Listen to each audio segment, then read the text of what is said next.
Some stories feel like they've been around forever, whispered around campfires for generations. And then there are the legends born in our modern age, the ones that don't spread through dusty old books, but through the cold glow of a computer screen. These new myths tap into something that feels uniquely unsettling about the world today. They take things we think are safe and twist them into moments of pure terror. Of all these modern urban legends, very few are as chilling or as weirdly persistent as the tale of the black-eyed children. It's a story with all the ingredients of a classic ghost story, but it feels disturbingly new. It doesn't take place in some haunted castle or a forgotten graveyard. It happens at your front door, at your car window. It starts with a simple, almost innocent request, and it ends with a feeling of absolute soul-crushing dread. The question is, where did this all start? And why, after all these years, does this story refuse to die? Picture this. It's late. You're at home, maybe watching TV, and then you hear it. A knock on the door. A sharp, insistent rap that just feels wrong in the middle of the night. You look through the peephole and see two little kids. They look lost and cold, maybe 10 or 12 years old. They ask to come inside just for a second, to use the phone and call their parents. Every good instinct you have is screaming at you to open the door and help them. But then they look up, and you see their eyes. They're completely black. Solid, empty pools of darkness with no white, no iris, just a terrifying, endless void. What do you do? To get to the bottom of this phenomenon, we have to go back to the early days of the internet, back to a time of dial-up tones and ghost-related message boards.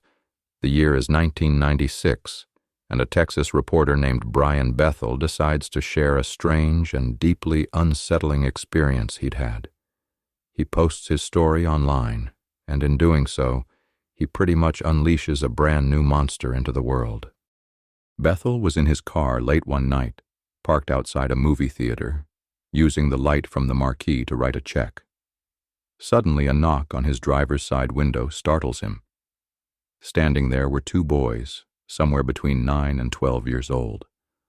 One was pale with freckles, the other had olive skin. At first, they just looked like a couple of kids. The older one did the talking, explaining that they wanted to see a movie but had left their money at their mom's house. All they needed was a ride. Instantly, Bethel was hit with an inexplicable, overwhelming fear. It was a primal, fight-or-flight terror that made the hair on his arm stand up. He had no idea why he was so scared, but his body was screaming that he was in danger. The boy's words were oddly formal, way too mature for their age. The spokesman tried to calm him down, saying things like, "It won't take long," and "We're just two little kids." Then he delivered a line that sent a true chill down Bethel's spine. "We don't have a gun." As the boys got more insistent, Bethel finally got a good look at their faces. And that's when his fear turned into pure horror. Their eyes were completely black, just like a shark's or a doll's, solid orbs of darkness. He realized the movie they supposedly wanted to see had started almost an hour ago. Their story made no sense. The boys seemed to sense his panic. Their polite requests turned into demands. "We can't come in unless you tell us it's okay." The spokesman's voice hardened. "Let us in. Now." Bethel described feeling a strange compulsion, like his hand was moving to unlock the door all on its own. He fought it, snapped out of the trance, and threw his car in reverse, speeding away. When he glanced back, the parking lot was empty. The two boys had simply vanished. Brian Bethel's story became one of the first true viral creepypastas. It was shared across forums and email chains, and soon something incredible happened.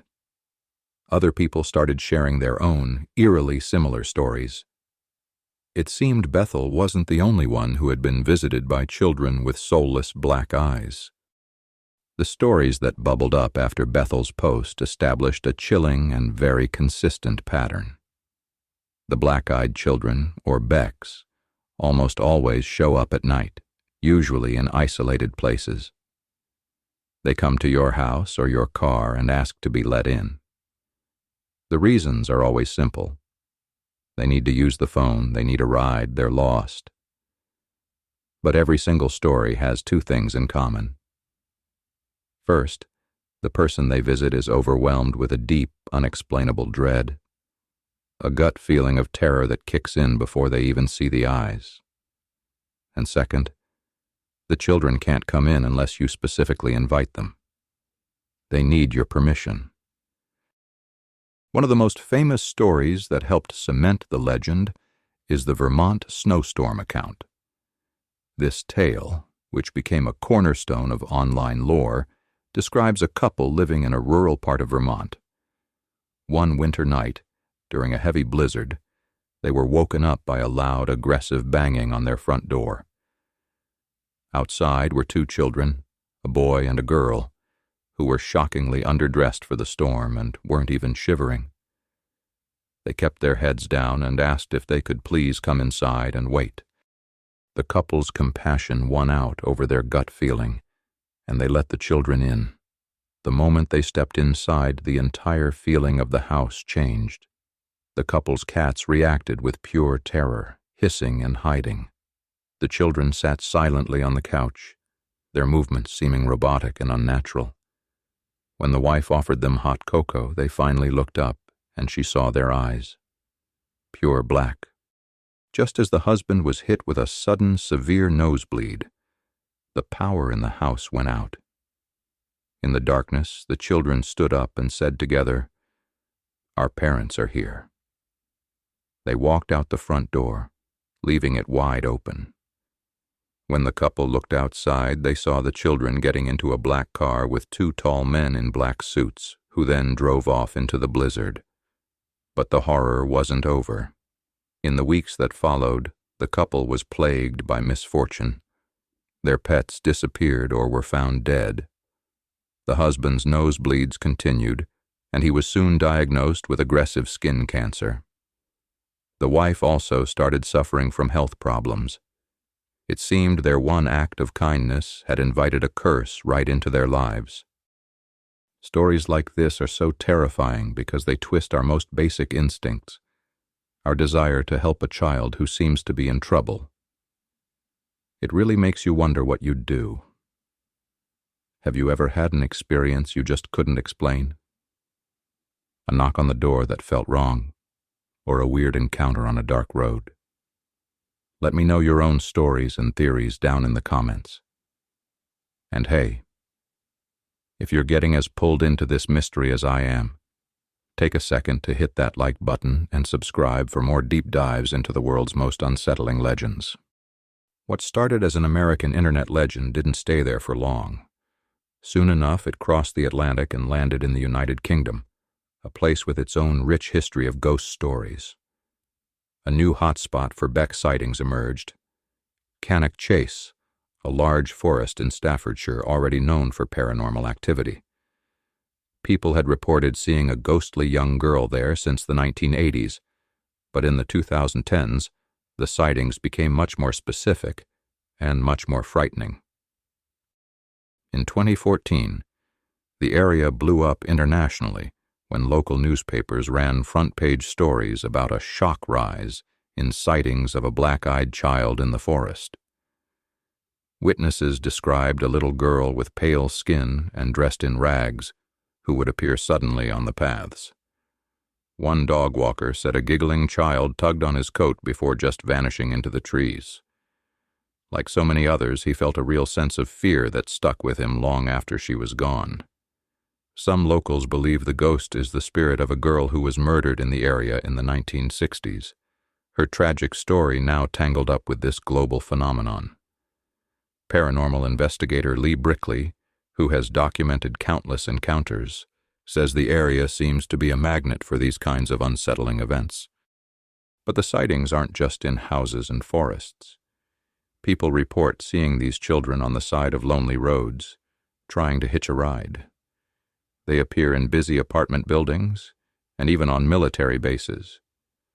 The details are always shockingly consistent. The polite but weirdly formal way of speaking. The feeling of paralysis and dread that washes over the witness.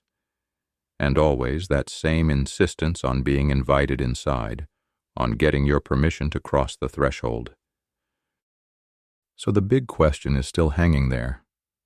What are the black-eyed children? If you step back from the scary stories and look at the explanations, the theories are all over the place, ranging from the supernatural to the psychological. The most common theory is that they're demonic. People who study demonology suggest their black eyes represent a void, a total emptiness of the soul, and that their whole goal is to get into our world, one invitation at a time. That need for permission is a classic piece of demon lore. A demon can't just walk into your home unless you invite it in. The string of bad luck, illness, accidents that follows an encounter seems to support the idea that they're malevolent forces. Another popular theory is that they're extraterrestrial or maybe alien-human hybrids. Believers point to the men in black figures who sometimes show up with the children, like in the Vermont story. The kids' strange, robotic speech, pale skin, and uncanny appearance could be signs of something not quite human trying and failing to blend in. Their black eyes are very similar to the classic gray alien archetype, leading some to think the Becks are a new, terrifying form of alien contact. A third theory connects them to older folklore, suggesting they could be a type of vampire or hungry ghost. The fact that they mostly come out at night and need an invitation definitely echoes modern vampire stories.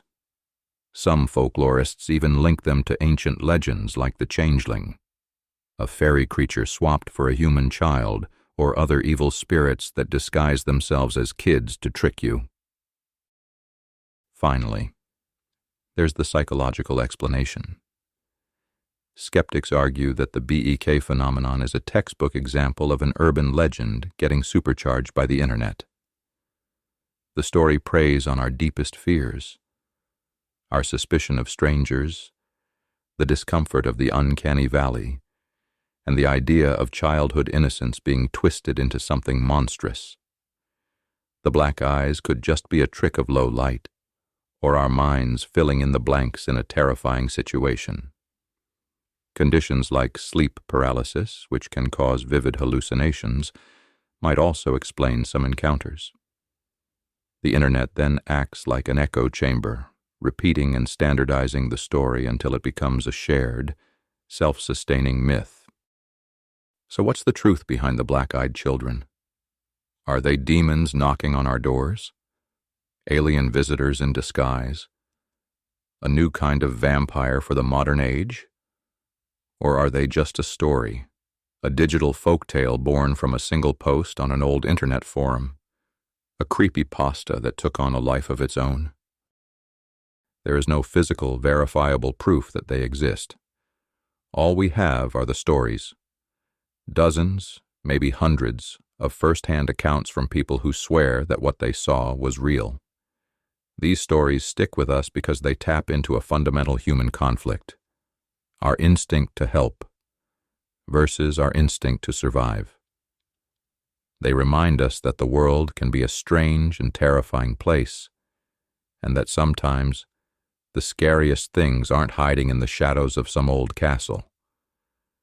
Sometimes they're standing right on our doorstep, politely asking to be let in.